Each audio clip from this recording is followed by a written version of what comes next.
नमस्कार, मैं हूं मोहित शर्मा और आप देख रहे हैं आज की खबर में हमारा खास बुलेटिन देवभूमि। चलिए खबरों की शुरुआत कर लेते हैं, जहां उत्तराखंड के मुख्यमंत्री पुष्कर सिंह धामी ने खटीमा के सिटी कॉन्वेंट स्कूल पहुंचकर छात्रों से मुलाकात की। मुख्यमंत्री ने बच्चों से उनका हालचाल जाना और पढ़ाई लिखाई को लेकर बातचीत की। इस दौरान उन्होंने बच्चों में बढ़ती अभद्र भाषा के इस्तेमाल पर चिंता जताई। सीएम धामी ने कहा कि छोटे बच्चे और व्यक्तियों को इस तरह की भाषा का प्रयोग करना समाज में गिरावट को दर्शाता है। उन्होंने प्रधानमंत्री के बयान का जिक्र करते हुए कहा कि बच्चों से गलतियां हो सकती है, इसलिए उन्हें सुधार का मौका देना जरूरी है। मुख्यमंत्री ने शिक्षा की गुणवत्ता को बेहतर बनाने पर भी जोर दिया।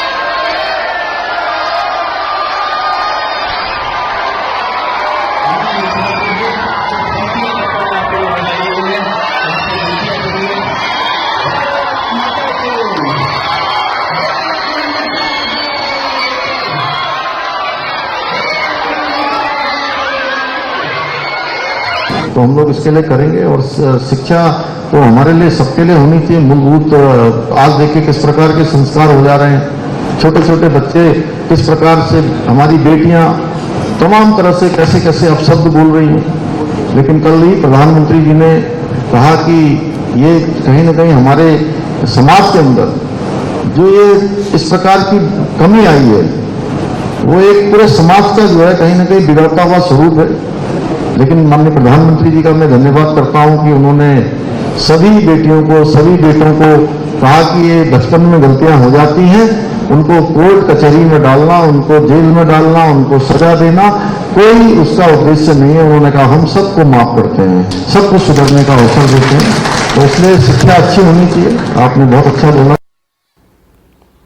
अगली खबर, उत्तराखंड के मुख्यमंत्री पुष्कर सिंह धामी ने हरिद्वार में सनातन धर्म को लेकर दिए गए बयानों पर प्रतिक्रिया दी। सीएम धामी ने पप्पू यादव और उनके समर्थकों पर संतों और गेरुआ वस्त्रधारी लोगों का मजाक उड़ाने का आरोप लगाया। उन्होंने कहा कि इस तरह की टिप्पणियां सनातन धर्म के प्रति नफरत को दर्शाती है। मुख्यमंत्री ने उत्तराखंड में चल रहे ऑपरेशन कालनेमी का जिक्र करते हुए कहा कि सरकार ऐसे मामलों पर नजर बनाए हुए है। उन्होंने विपक्ष पर तुष्टीकरण और वोट बैंक की राजनीति का आरोप भी लगाया। देखिए, कल मैं देख रहा था कि पप्पू यादव ने और पप्पू गैंग ने मिलकर जिस प्रकार से हमारे जो पूज्य संतगण हैं, महात्मा लोग हैं, हमारे भगवाधारी हैं, उनका जो एक तरह से वहां पर एक मजाक उड़ाने का काम किया है। जबकि ये जो प्रकरण बीच में आए हैं, कहीं भी हमारे पूज्य संतों का या साधुओं का या हमारे महात्माओं का कहीं भी उसमें स्थान नहीं आया है। ये इनका ये चरित्र दोहराता है कि इनको सनातन से किस प्रकार की नफरत है, किस प्रकार की घृणा है। और हमने तो उत्तराखंड में पहले ही ऑपरेशन कालनेमी चलाया हुआ है।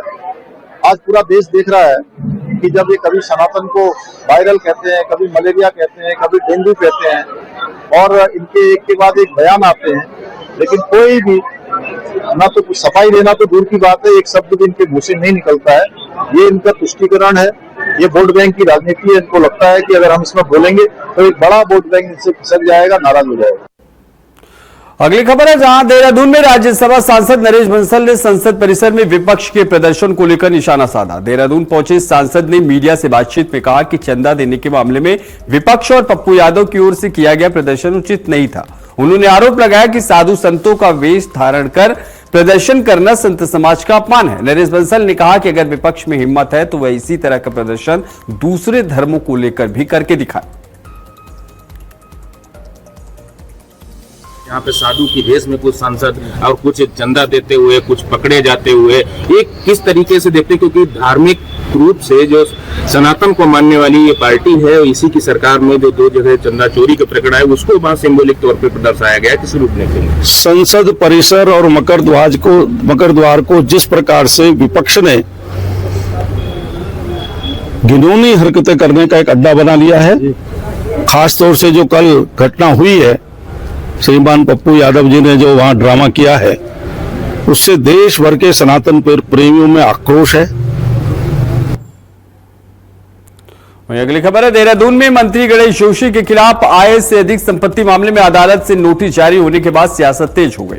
कांग्रेस ने इस मामले को लेकर मुख्यमंत्री पुष्कर सिंह धामी से गणेश जोशी को जांच पूरी होने तक मंत्रिमंडल से हटाने की मांग की है। कांग्रेस प्रवक्ता पंकज सिंह क्षेत्री ने कहा कि अगर सरकार भ्रष्टाचार के खिलाफ जीरो टॉलरेंस की नीति पर कायम है तो नैतिकता के आधार पर कार्रवाई होनी चाहिए। उन्होंने भ्रष्टाचार से जुड़ी शिकायतों के लिए हेल्पलाइन नंबर जारी करने की भी बात कही।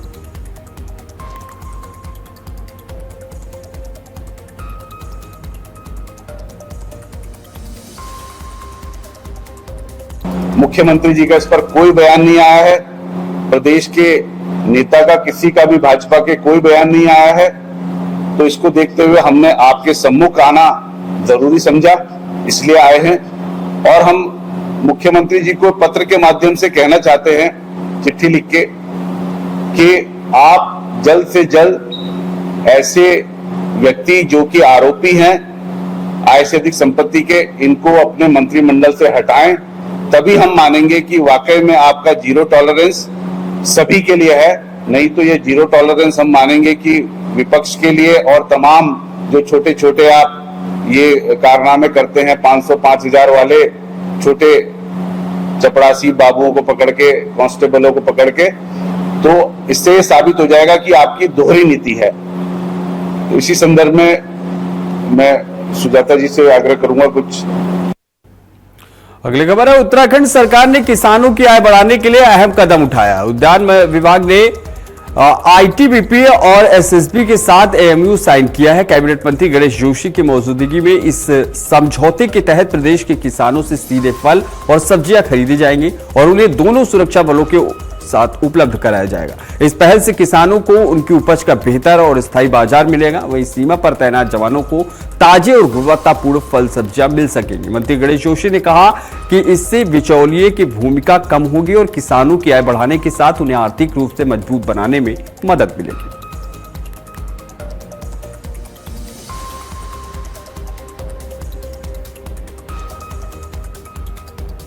किसानों की इनकम बढ़ाने की दिशा में एक बहुत बड़ा कदम है और माइडीबी के अधिकारियों को भी जिन्होंने हमारे साथ एमओयू किया, जहां इससे हमारे किसानों की आय बढ़ेगी, हमारे रक्षा करने वाले जवानों का भी स्वास्थ्य ठीक रहेगा, क्योंकि ताजी सब्जियां उनको उपलब्ध होगी और इसके लिए अपने विभाग के अधिकारी को भी शाबाशी दें। वहीं अगली खबर, उत्तराखंड में चल रहे एसआईआर अभियान को लेकर मुख्य निर्वाचन अधिकारी डॉक्टर बीवीआरसी पुरुषोत्तम ने सभी जिलाधिकारियों के साथ समीक्षा बैठक की। वीडियो कॉन्फ्रेंसिंग के जरिए हुई बैठक में उन्होंने अगले 3 सप्ताह तक एसआईआर की सुनवाई प्रक्रिया को सर्वोच्च प्राथमिकता देने के निर्देश दिए। मुख्यमंत्री निर्वाचन अधिकारी ने अधिकारियों से कहा कि मतदाताओं से जुड़े मामलों की सुनवाई में तेजी लाई जाए और लोगों की सुविधा का विशेष ध्यान रखा जाए। उन्होंने निर्देश दिए कि मतदाता निर्धारित तारीख पर उपस्थित नहीं हो पाते, उन्हें दोबारा सुनवाई का अवसर दिया जाए। साथ ही राजनीतिक दलों के साथ नियमित बैठक कर फीडबैक लेने और अधिक से अधिक फील्ड में रहने को कहा गया।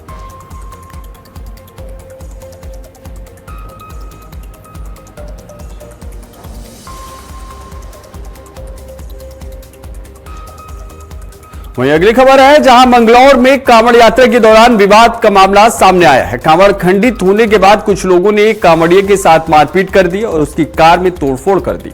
सूचना मिलते ही पुलिस मौके पर पहुंची, स्थिति को नियंत्रित किया गया और पुलिस के मुताबिक शनिवार रात मंगलौर कोतवाली क्षेत्र के हाईवे फ्लाईओवर स्थित गोल्डन ढाबे के पास विवाद हुआ। प्रारंभिक जांच में सामने आया कि कार चालक भी कांवड़िया था और हरिद्वार से गंगा जल लेकर दिल्ली लौट रहा था। इसी दौरान उसकी कार की टक्कर से एक कांवड़ खंडित हो गई, जिसके बाद विवाद बढ़ गया। पीड़ित की तहरीर पर पुलिस ने मुकदमा दर्ज कर लिया है। मामले में एक आरोपी को गिरफ्तार किया गया है, जबकि अन्य आरोपियों की तलाश जारी है। पुलिस का कहना है कि सभी आरोपियों के खिलाफ नियमानुसार कार्रवाई की जाएगी।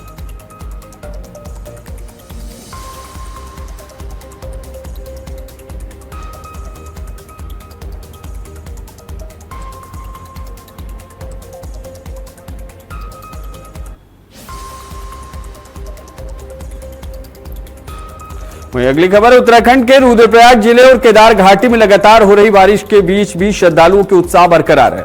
बारिश के चलते कई जगह भूस्खलन और चट्टाने गिरने की घटनाएं सामने आ रही हैं। जैसे केदार ट्रैकिंग रूट और हाईवे पर आवाजाही प्रभावित हो रही है। कांवड़ यात्रा और सावन महीने के चलते बड़ी संख्या में श्रद्धालु केदारनाथ धाम पहुंचकर पूजा अर्चना कर रहे हैं। मौसम की स्थिति को देखते हुए रुद्रप्रयाग जिला प्रशासन ने यात्रियों से सतर्क रहने और सुरक्षा निर्देशों का पालन करने की अपील की। प्रशासन लगातार हालात पर नजर बनाए हुए है।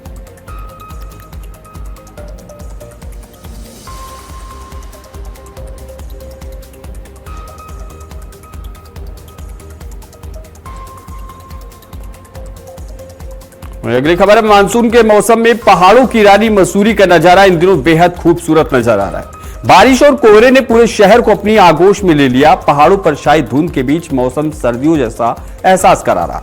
मसूरी में सावन के महीने में पर्यटकों की भीड़ भले ही कम है, लेकिन प्रकृति के अद्भुत रंग देखने को मिल रहे हैं। रुक रुक कर हो रही बारिश और सामान्य से नीचे तापमान के चलते मौसम सुहावना बना हुआ है। कोहरे की चादर में लिपटी वादियां पर्यटकों और स्थानीय लोगों को आकर्षित कर रही है।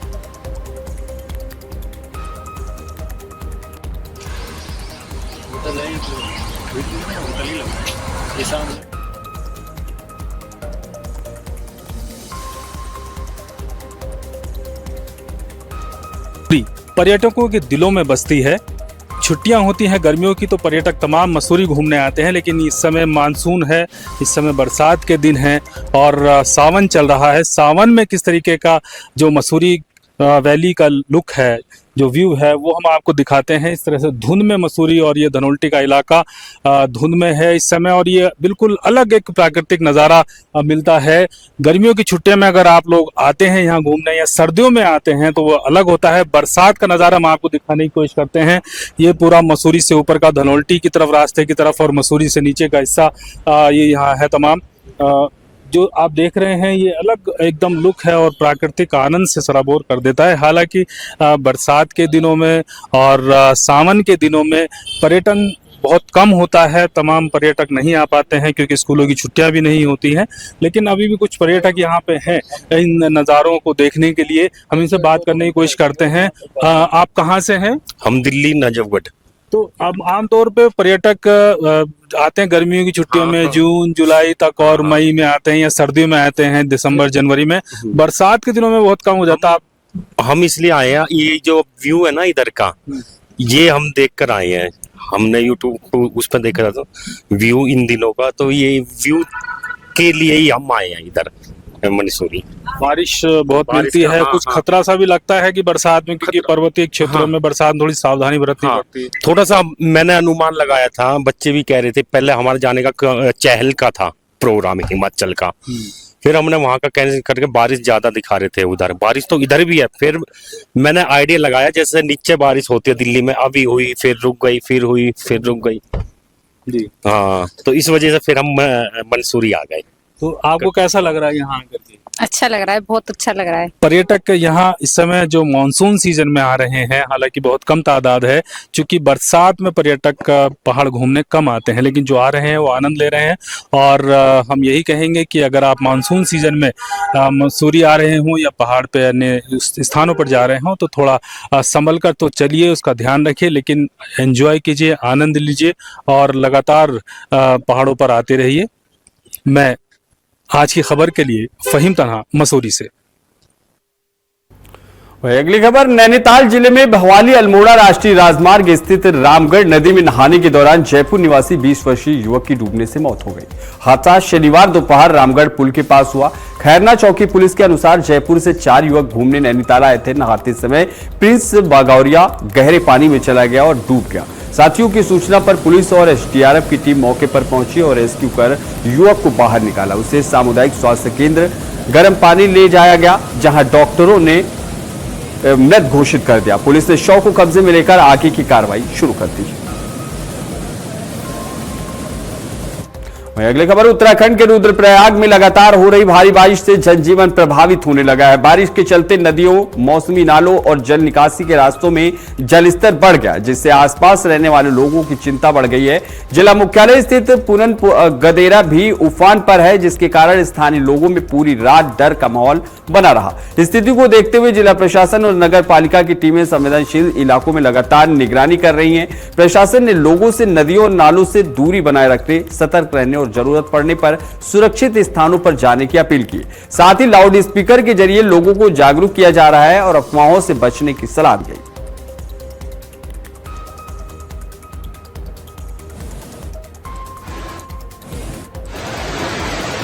अगली खबर है, उत्तराखंड की राजधानी देहरादून में बारिश के बाद कई इलाकों में आंशिक जलभराव की स्थिति बन गई। शहर के कुछ हिस्सों में सड़कों पर पानी जमा होने से लोगों को परेशानी का सामना करना पड़ रहा है। मौसम विभाग की चेतावनी के बीच प्रशासन लगातार हालात पर नजर बनाए हुए है। जलभराव वाले क्षेत्रों में निकासी व्यवस्था को दुरुस्त रखने के निर्देश दिए गए हैं। वहीं लोगों से अपील की गई है कि खराब मौसम के दौरान सतर्क रहें और जरूरी होने पर ही घरों से बाहर निकलें।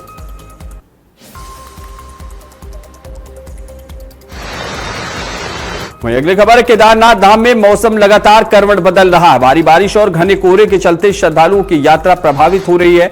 मौसम विभाग की चेतावनी के बाद जिला प्रशासन और आपदा प्रबंधन की टीमें हाई अलर्ट पर है। डीडीएमओ नंदन सिंह रिजवार ने बताया कि सुरक्षा और रेस्क्यू टीमें लगातार हालात पर नजर बनाए हुए हैं। खासकर मंदाकिनी और सरस्वती नदी के किनारों पर श्रद्धालुओं से अपील की गई है कि वे नदी किनारे जाने से बचें और केवल सुरक्षित स्थानों पर रहें। खराब मौसम को देखते हुए कुछ ट्रैकिंग मार्गों पर भी अस्थायी रोक लगा दी गई। प्रशासन ने दर्शन के बाद सुरक्षित स्थानों पर लौटने की सलाह दी।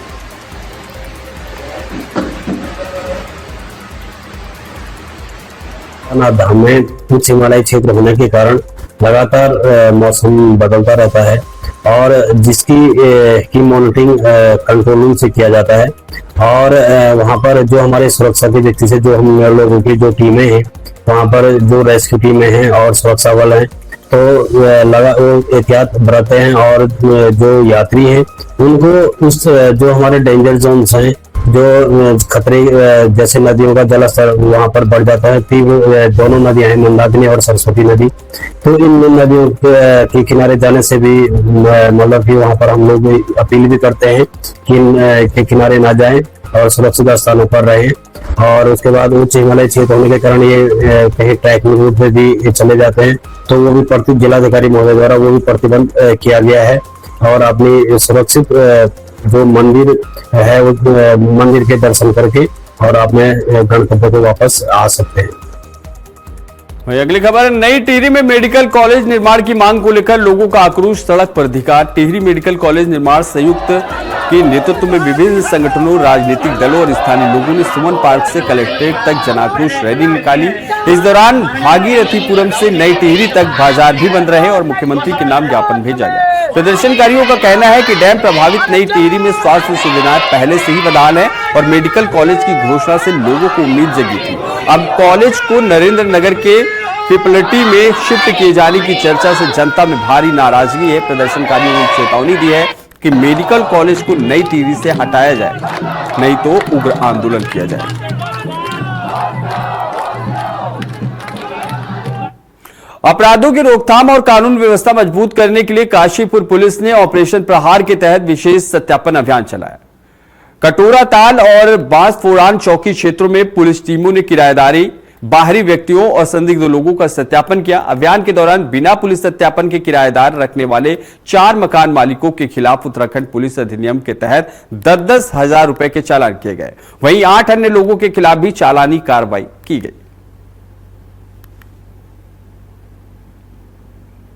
वहीं अगली खबर है, देहरादून पुलिस ने अंतर्राज्यीय ज्वेलरी चोर गिरोह के एक शातिर आरोपी को गिरफ्तार कर बड़ी सफलता हासिल की है। पुलिस ने आंध्र प्रदेश निवासी मंडलू शिवा अंजने योलू को गिरफ्तार कर उसके कब्जे से करीब 50 लाख रुपए के सोने चांदी के आभूषण, फर्जी आधार कार्ड और चोरी में इस्तेमाल उपकरण बरामद किए। पुलिस के मुताबिक आरोपी ने 20 जुलाई को ऋषिकेश एम्स आवासीय परिसर और 27 जुलाई को गुजरात के राजकोट स्थित अस्पताल परिसर में ज्वेलरी चोरी की वारदात को अंजाम दिया था। आरोपी बंद घरों की रेकी कर चोरी करता था और पहचान छिपाने के लिए फर्जी दस्तावेजों का इस्तेमाल करता था। फिलहाल पुलिस आरोपी के अन्य आपराधिक मामलों और उसके नेटवर्क की भी जांच में जुटी हुई है। चोरियां की जाती रही हैं, जो न सिर्फ उत्तराखंड के ऋषिकेश क्षेत्र में बल्कि गुजरात में, अहमदाबाद में, गुंटूर में या अन्य विभिन्न स्थानों पर इसके द्वारा चोरी की गई और ये व्यक्ति अकेले ही चोरी को अंजाम देता है और बड़ी चोरियों को ये अंजाम देता था। जैसा आपको विदित है, 18 जुलाई 2026 को ये व्यक्ति ऋषिकेश में आया था। जो बुलेटिन में फिलहाल के लिए बस इतना ही। देश और दुनिया की तमाम बड़ी खबरों के लिए देखते रहिए आज की खबर। नमस्कार।